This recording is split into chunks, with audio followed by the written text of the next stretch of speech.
السلام عليكم ورحمة الله. النهاردة هنعمل معاكم كاتشب الشركات. هنعمله احلى وانضف بكتير في البيت بطريقة سهلة وبسيطة، وان شاء الله الطريقة تعجبكم.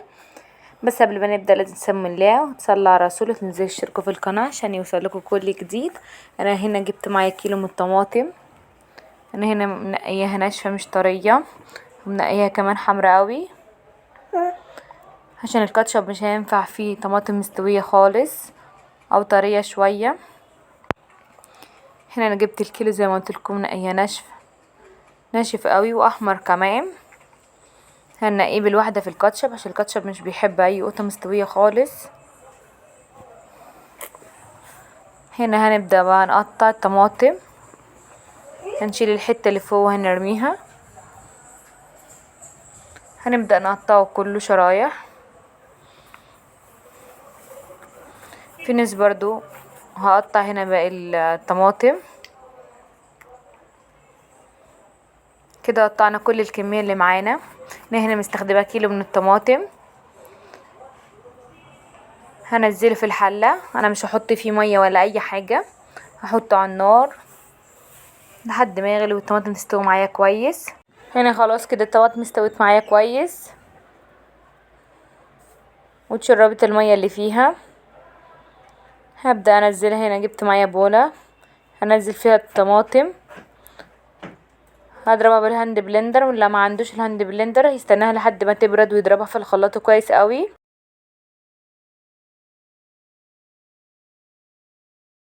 هجيب هنا الهاند بلندر وهضربها كويس.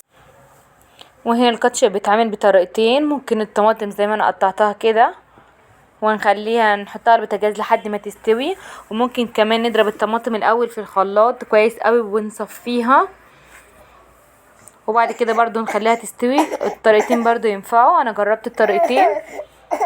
انا كنت بعمل الطريقة التانية على طول بس حبيت اجرب الطريقة دي واشوف ايه الفرق. ما طلعش فرق خالص بين دي وبين دي، الاتنين واحد وهيطلع برضو طعم واحد زي في الاخر.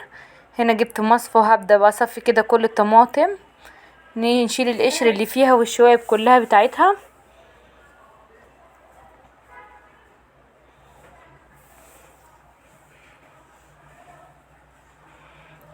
كده صفيتها كلها.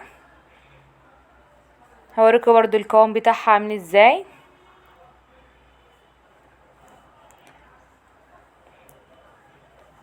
القوام بتاعها مظبوط ومخدتش معانا وقت خالص على النار. هنرجعها كده بعد ما صفيناها كويس قوي، هنرجعها تاني على النار وهنكمل. هقولكوا هنعمل ايه كمان. هنا انا جبت نص معلقه من الملح صغيره ومعلقه كبيره من السكر، وهنا جبت معايا نص كوبايه من الخل، نص مج، وعلي معلقه نشا كبيره هدوبهم كويس في بعض. انتوا شايفين الطماطم بعد ما رجعت غليت معايا تاني، فيها ميه برضو قليله، فلازم ندخل فيها النشا عشان القوام بتاعها يتظبط ويتمسك معانا كمان.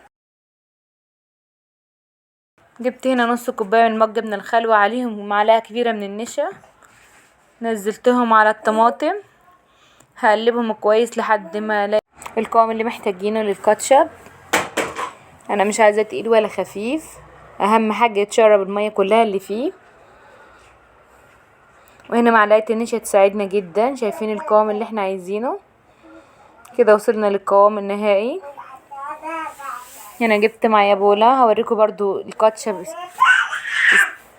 بقى مظبوط ولا لسه. هنعمل اول حاجه نجيب طبق ونعمل عليه اختبار. هنا شايفين الكاتشب منزلش ميه خالص منه، لو نزل ميه يبقى لسه عايز يتقل معانا شويه على النار. هنا ما نزلش خالص والقوام مظبوط تمام، ما نزلش كده اي ميه. بصوا كده القوام مظبوط، طول ما فيش اي ميه يبقى الكاتشب مظبوط معايا. هنبدا هنا ننزل. قوامه حلو قوي ومظبوط كمان، واحلى وانضف بكتير من بتاع الشركات. كفايه اللي انت عاملاه من غير مواد حافظه ولا الوان صناعيه. طبعا عارفين ان ولادنا بيحبوه كتير قوي وبيعجب، فاحنا ممكن نعمله في البيت بطريقه احلى واوفر بكتير وعلى قد الايد، ويبقى عارف عامله ايه لاولادك في البيت.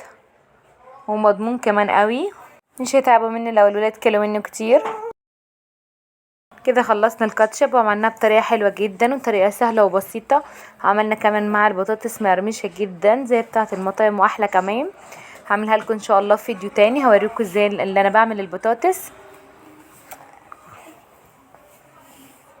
زي بتاعه كنتاكي واحلى كمان، ومقرمشه جدا من بره وطريه جدا من جوه. بطاطس طبيعيه، انا مش مشتريها جاهزه ولا اي حاجه. كده خلصنا الفيديو، عملنا الكاتشب بطريقه سهله وبسيطه وقدمنا كمان معاه بطاطس. وبكده خلصنا الفيديو، يا رب يكون عجبكم واستفدتوا مني كتير. ولو حابين اعمل معاكم ايه تاني متنسوش بقى تشتركوا في القناه وتفعلوا زر الجرس عشان يوصلكوا كل جديد. واشوفكم تاني ان شاء الله في فيديو تاني جديد.